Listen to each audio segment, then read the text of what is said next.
Flashes of lightning lit up the room as I stared at the small table in the centre, which was covered with newspapers.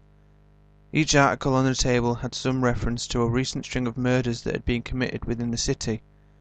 As the sounds of rain crashing against the house and the thunder rumbling across the sky began to unnerve me, so too did the eyes of my once good friend. I turned to look away from her, peering out of the window into the street that was still empty, much to my surprise. I looked for signs of anyone knowing that I had come to this house. There was no one to be seen. Every house on the street was dark. There were no lights, no sounds. All was quiet. Taking a second look, I saw a small patch of blood just beside the door. I felt the urge to make a dash to clear it up until I was pulled back into the room by the rustling of papers. I jumped to face the centre of the room where she sat, slowly looking through the articles, with the occasional glance toward the television screen.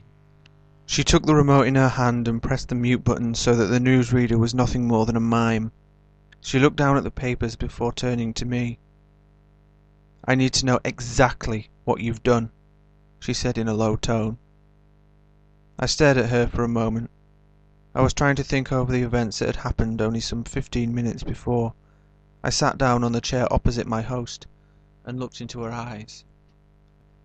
"I don't really remember what happened in the heat of the moment. I know what I was doing before the Prime Minister was shot, and I know what I had to do afterwards, but the actual event itself is a complete mystery to me." "How can that be?" she asked, moving uneasily. "When I heard that the Prime Minister was in town for his annual party conference, I knew I had to go to him if I had any chance of getting my brother out of jail. He's the only person who could help me prove that my brother is innocent. When I found out which hotel he was staying in for the night, I went there to try and get a feel for the place. I wanted to know that hotel inside and out because I knew I wouldn't get a meeting with him, so I had to find some other way of getting to him without anyone noticing. When I got there tonight, those plans were ruined because security was swarming all over the place. The only thing they didn't seemingly contemplate was that as hotel policy, the room had to have a fire escape. So with no one guarding it, I climbed up to his room and waited outside until he was by himself. The security guards left and I heard the door close behind him. I double-checked the room to make sure he was alone and then opened the door with a gun in my hand. I told him not to make a sound. I told him I just needed to talk, and if he cooperated, nothing would happen to him." I broke off when a bolt of lightning lit up the entire room and the sky outside, making me jump. I looked across to see an intrigued face staring back at me. "What did he do?" she asked. "He did nothing. He just sat on his bed. He didn't move, didn't try to call anyone. He didn't even say anything." I moved slowly into the room toward him, and then I saw his hand. It had something in it. I took a step forward and froze. He lifted his hand off the bed and revealed a gun of his own. That's when I lifted my gun and pointed it at him. He did the same to me. I explained why I was there, but he didn't seem to fully understand. He didn't know how he could help, so I tried to explain again. He slowly made his way to his feet. I was unsure of what he was going to do. One shot and I would be down, if not dead. If he raised his voice, the guards would be in the room within seconds. I couldn't risk that. I took a step backwards. Suddenly a flash of light filled the room and I heard a shot go off. I didn't know what had happened. I didn't know whether or not I had pulled the trigger. I didn't know if I was in so much pain from a shot myself that I was no longer conscious. When I opened my eyes, the Prime Minister was on the floor, clutching his chest. I ran to him. He tried to say something, but his final breath escaped from his lips.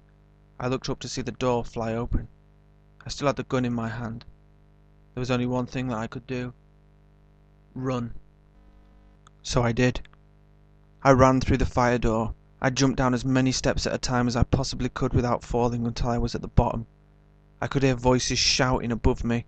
I heard pounding that I thought was my heart at first until I realized I was being chased by one of the guards. I took a look around and quickly ran across the patch of grass in the grounds of the hotel. I came to a fence and looked back over my shoulder. The guard was only meters behind me.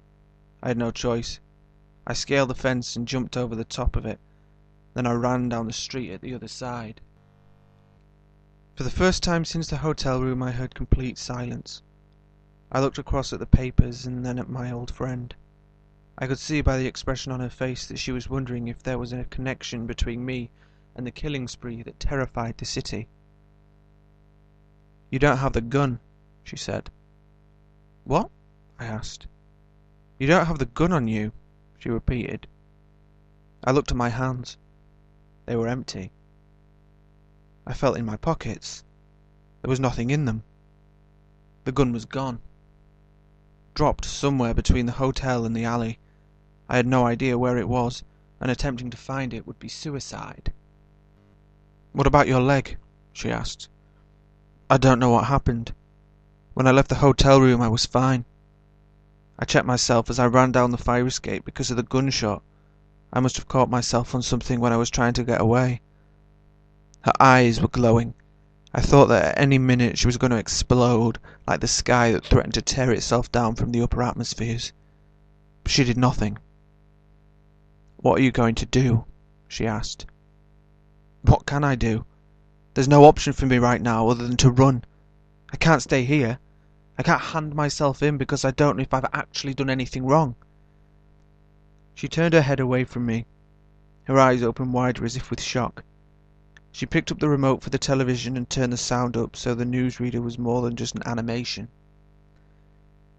"Ladies and gentlemen, we have just had word that the Chief of Police in charge of the investigation into the Prime Minister's murder has information on the prime suspect. As soon as we get confirmation of this, you will hear about it, at which point we urge you to do anything within your power to help us find this fiend." I couldn't believe what I was hearing. I looked into the delicate face staring back at me. Her features were softer now, not as menacing, and less unnerving. "I think you had better leave," she said. "As soon as they make the announcement, which you know they will be giving out your description, I will be calling the police. I can't be seen as harbouring a criminal, and I know you knew that before you turned up at my door." I didn't say a word. There was no need to. I took a jumper that was thrown over the back of a chair and wrapped it around the wound in my leg. I opened the front door of the house and ran down the street, away from my safe haven and into the night.